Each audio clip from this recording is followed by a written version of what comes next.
Hi, this is Ronnie. Not made a video like this in a while, but I thought I would make a video now because it's a kind of good timing, because this is around about, well, it's actually over 4 years that I've now been on a raw vegan diet, so I thought it'd be a good way to sort of introduce new people to me and maybe recap or do a summary on my experience with this lifestyle. So 4 years ago, in fact it's probably 5 years ago, around about September or August 2011, I started to go vegan, and it was a very natural progression because I was already vegetarian, but I was cutting out a lot of I wasn't eating eggs that much, I was cutting down on milk, so it just seemed a natural progression to go towards a vegan diet. And my friend showed me or shared the film Earthlings on Facebook, and when I watched that I just decided straight away I wanted to go vegan. So a lot of people who are about to go vegan, they maybe see something like Earthlings, Cowspiracy, Forks Over Knives, documentaries like that really give a good argument for, or a good argument for why you should go vegan. So that was mostly the kind of ethical side of it, the animal side. And when I started to research or try and look into it, because I didn't really know much about doing a vegan diet, I immediately was coming across raw vegan information, and it all fit into place for me, because about a month or a couple of months previous to that, I'd literally been lying down one night and thinking, and kind of felt like I was at this kind of plateau of my life, and I was looking for the next challenge or the next step to advance me as a person. So when this raw vegan information started coming into my life, this idea about raw food, and I was seeing all these testimonials of people who, for whom a raw food or raw vegan diet had completely changed their life, or changed their health obviously, but actually changed them as a person and made them feel more connected to others and to nature. Some people had profound spiritual type of awakenings, and all of that appealed to me, and all of that was in line with, what I was looking for, was to continue to advance and grow as a person. And I'd already made a lot of dietary shifts. I'd cut out sugar, I'd cut out caffeine, I'd cut out a lot of things like that, meat, a lot of processed food. So I was already on the path and already knew about making profound dietary changes and how that could affect my life. So 4 years ago was when I first went to the Woodstock Fruit Festival, and that's really when I committed to staying raw after that. So I was experimenting with it, and I was watching YouTube, and I was reading books and things like that and learning. But when I went to the Woodstock Fruit Festival, I met people who had been on a raw vegan lifestyle for a long period of time, and they really impressed me in terms of their health, their fitness, their dedication to it, and that inspired me to want to come home as well and maybe try and share it with other people, which I have tried to do through YouTube and other ways, through local meetups and through a festival that I have arranged the last 3 years. So I've really enjoyed a lot of that process, but it was certainly hard to give up all the previous food that I used to eat, all the different addictions, all the different emotional attachments, and it's also hard to just practically execute a raw vegan diet in a world which doesn't really support you for that, but at the same time supports you enough for it if you want it, but it can be difficult at times, financially, practically, in terms of the time invested in to do it. So it can be tough. So what I've learned over the years, and I wanted to maybe give you some tips about, well, firstly, why would you change to a raw vegan diet? Well, I believe, and through really the evidence of my body and how I feel and other people I've met, and just logic, I suppose, that this is the best diet, this is the healthiest diet, it's the diet that puts the least stress on your body. And that's really what health is all about. When we go back to the fundamental, it's about providing your body with as little stress as possible, which in turn enables the body to best allocate its resources of energy to rebuild your health continually, because you're always breaking down and building the tissue of your body, and the body's continually eliminating toxins, continually doing these processes that improve your health, that build you back to the best state of health. So we simply need to stay out of the way. The body has the intelligence, the body has the ability, it's got the millions and millions of years of evolution behind it to continue to rebuild this body into the best level of health possible. We need to stay out of the way, and the way we do that is by providing our body with the best diet, which is also the least stressful diet, the diet that takes the least energy to digest. And I think the evidence is ample that human beings come from a background of being frugivorous. It's frugivorous as meaning that we are frugivores, that our physical anatomical design, that our body is designed for digesting fruit as the main part of our diet, as the largest part of our diet, and that fruit is the easiest, healthiest, cleanest food for this body to eat and process and digest.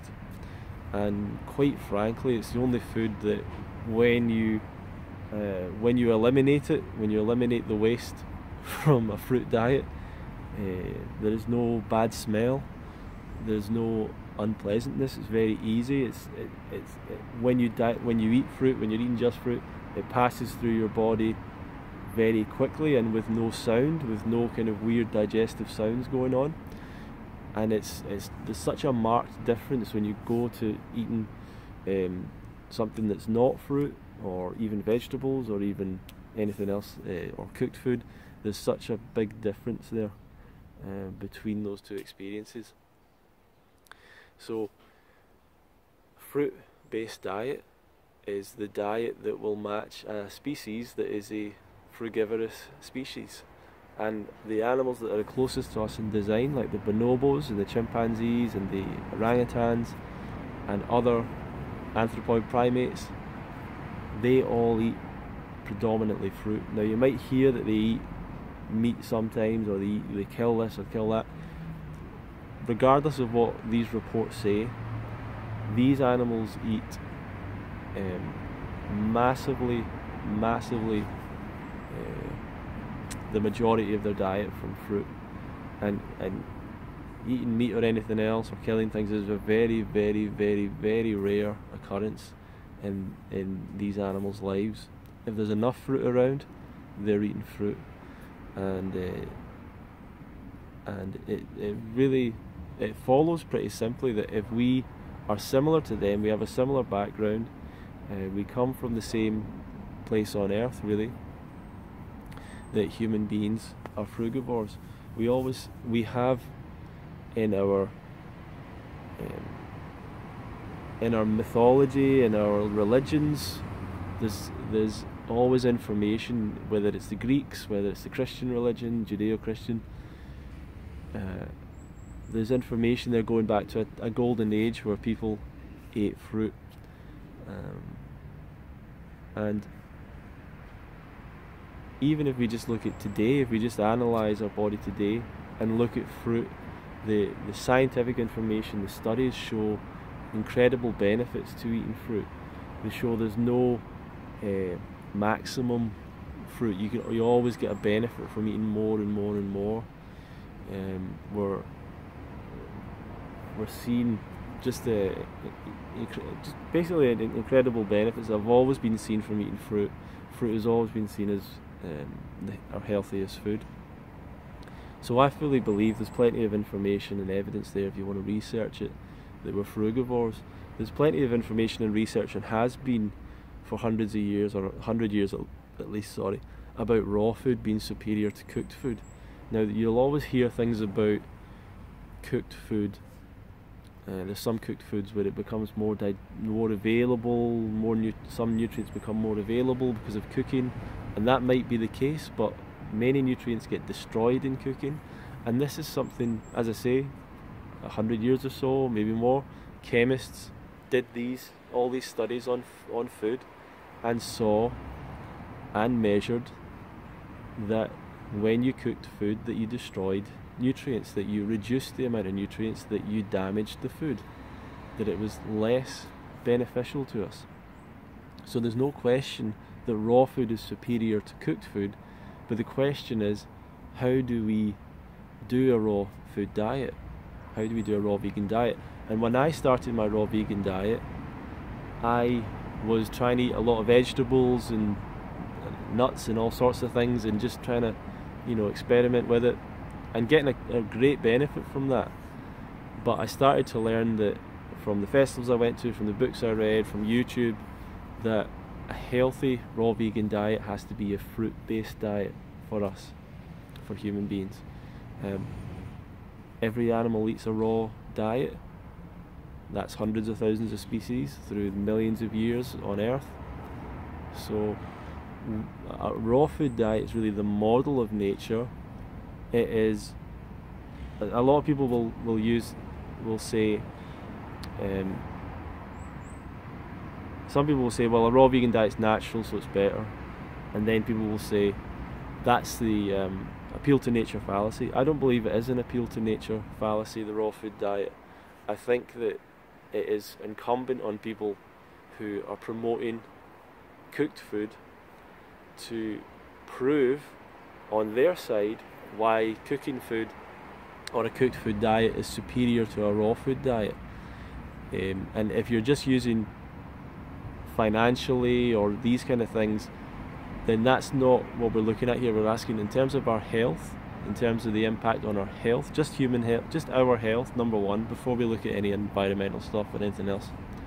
But if we look at just our health, what is the superior diet? And the model of nature, the way that it has been set out on this earth, is that the sun powers the plants to grow and everything else, and the sun is the only chef. The sun is the only cook. Some people call raw food sun food because it's been cooked in the sun. I've got apples in the garden here that have been slowly, ripening, cooking under the sun for months and months and months. So it's really slow food, So, but it's fast food too, and it's ripe.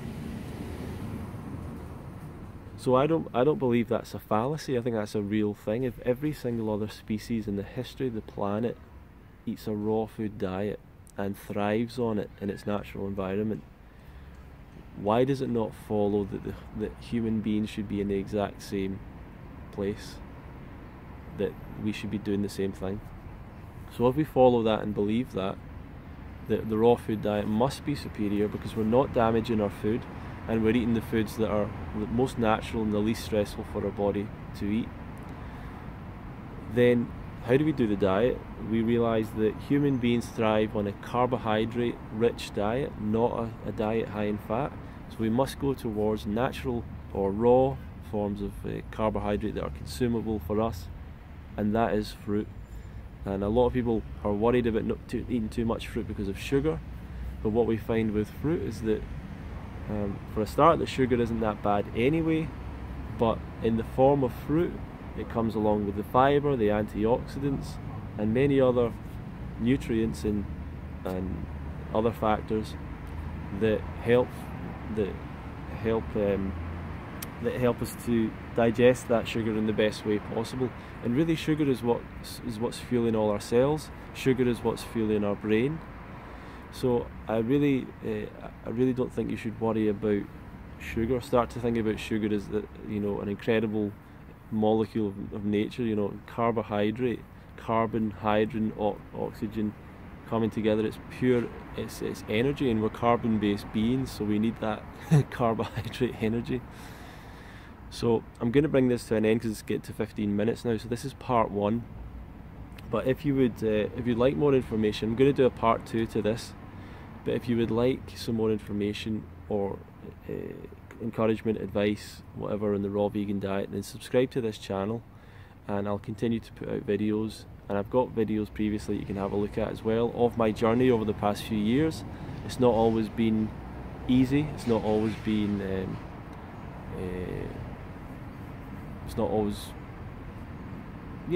been easy. That's all I need to say.